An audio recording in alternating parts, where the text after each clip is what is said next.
Many of us try to attempt the climbing the corporate ladder, and you get your undergrad degree, you get your honors, you try to work your way to your masters, and if you're really brave, go ahead for that doctorate. And of course, there's quite a few business schools in South Africa, but one respected one, which is also affiliated to its international counterparts, is Henley Business School. To tell us more about the ins and outs and some of the benefits and of course the rewards of furthering your education and how really to balance that within the business sense is the Dean and Director of Henley Business School, Jon Foster-Pedley. Such a pleasure to speak to you again, sir. Nice to see you again, Gugu Cele. Yes, and you've been progressing your own education last year, eh? We have actually paid your campus a visit to further education in those particular sphere. And we're going to try and further it again this year. But of course, when we Time you did your MBA, eh? Tell me about it. Me and many other folks. But let's talk about that off air and also see how we can collaborate there further. But speaking of MBAs, and maybe that's a perfect place to start, many of my peers and many other individuals within the corporate space believe that that's your golden ticket to that executive position. Does it always work out that way? It's not a golden ticket. I mean, that would be untrue and dishonest to say it were the case. But it's a fantastic way to educate yourself. A lot of people get tremendous benefit out of it. But to think it's just going to open doors to a career is not the way I would like to position it. What I'd like to say is that it gives a great opportunity to broaden your career and broaden your understanding when you get to a certain level. So if you're moving from being a manager into being a director or an owner of a business and you want to deal with a lot more complexity, understand how the finance works, how the business model works, get the people on your side, be an entrepreneur, go up in scale, do bigger work, make more of yourself. It's a wonderful way to kind of learn new techniques, but particularly to learn a lot more about your own potential. And then you've got the opportunity to do things that are bigger and braver that you thought you might never be able to get a chance to do. And the fact is that you can. And that's the point, really, actually challenging your brain, your critical thinking skills, your leadership skills, really getting you to explore different views of this particular element or topic that you're trying to write a dissertation on. Well, exactly that. I mean, we have an expression at Henley. And we're an international business school, so we're the only one here. And so we do an international MBA, which is great. But so people say, well, what's an international business school? What's the use of one of those in Africa? Shouldn't we be doing African stuff? But what we say is we build the people who build the businesses that build Africa.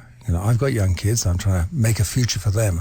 So getting better at doing business means that you're actually making a contribution to society. You're helping creating those organizations that are going to manage things well, they're going to use money well, that are going to be honest, that are going to make a good world for our children to grow up into. And that's exactly what we need in the South African society in a broader context, especially given what we've seen regarding corporate South Africa.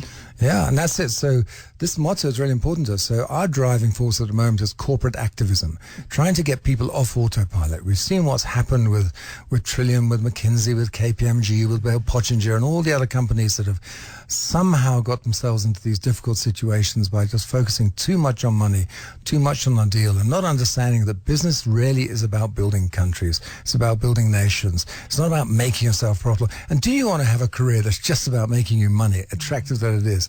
We all want to do something more than that, and so should companies. Great MBA courses and great MBA students, they come from that. Not saying, out of my way, I'm an MBA, but not wanting corner offices, but wanting to be the cornerstone of something fantastic. And what we're trying to do is build people who've really got the confidence and the capability to make a great contribution in their own lives through organizations and therefore build a better country. Now, that's something worth working for. Jon, I love the way that you've described it, and we still in conversation, Afropolitans, with the Dean and Director at Henley Business School, Jon Foster-Pedley, talking about how best you can fast-track your career by furthering your education with an internationally recognized business school like Henley. I love that you talk about being the cornerstone of an economy and really trying to cultivate a goodness from within, and that not only speaks to capital, but capital with a conscience. Given that so often when it comes to corporate governance in South Africa, which has clearly been a challenge in the country going in the last individual, to also have a more wider conscience and understanding of the impact and the value that they bring to organizations. Is that the difference with Henley? Does that apply to different courses and new themes and sectors that are coming up? We see, look, if you spent a year or two doing an MBA, you could think, well, I'm on this course and I attend these modules and that's what I'm learning. Actually, your whole life is around that learning. You've got some content you're getting, some knowledge, then you're applying it, but you're reflecting on yourself and you're trying to grow in your vision. So a good education is an experience. It's setting you alight, not just filling you up. That's getting you to imagine you can do more things. And what we like to do is have people reach those points in which they had been terrified before and go through them, or suddenly to realize that what's between your ears here is incredibly malleable, it's creative, it's inspirational, and this is in all of us. So if we can educate people well, we'll get them to be thinking on a different dimension than they were doing before, beyond their own beliefs before. They might have imagined they can do this, but now you're suddenly finding you can. And imagine you've learned a sport till you get to the point where you're really playing it well. And you say, I always wanted to do that. And the same with thinking in your brain and with business. You get to the point when you can do so many things well. Our job is to serve and support people, particularly people in South Africa. We're 70% black, 42% women. We've transformed hugely. We've grown massively, and we're churning out people. And it's not churning, who've got the possibility to do something special. Yeah. And a lot of people in the creative sector. Yeah. And the final thing I would say is that you go into education quite often, you think, well, I better put my family on one side. I hate that thought. I just loathe it. What sort of educator are you if you're creating education that damages families and your kids? Surely we're clever enough to create family-friendly learning, and that's one of my passions. How do we create learning that's flexible enough? And we talk to the families. How do we create strategies to grow together through this so that we create the sort of people who are conscious, awake, and are the people we'd be proud to work with in this emerging South Africa. I wish the audience could see the smile on my face, because you break it down stereotypes, right? About MBAs, the quickest way to see a dissolution in a marriage. Yeah. That's often the stereotype. Yeah, Marriage Breakup Academy. Exactly. It doesn't have to be Making Babies Academy, but somewhere in between, you know.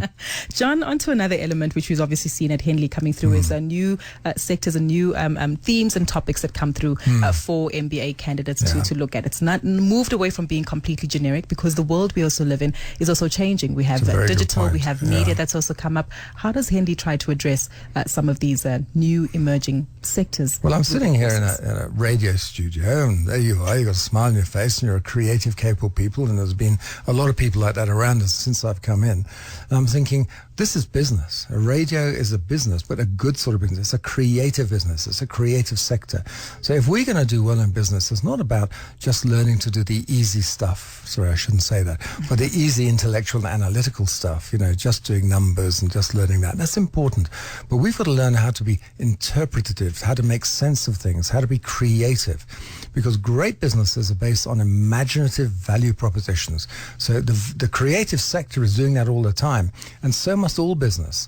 And we've got new technology. We've got artificial intelligence, augmented reality, virtual reality things that are coming into the way we think now, that are mainstream.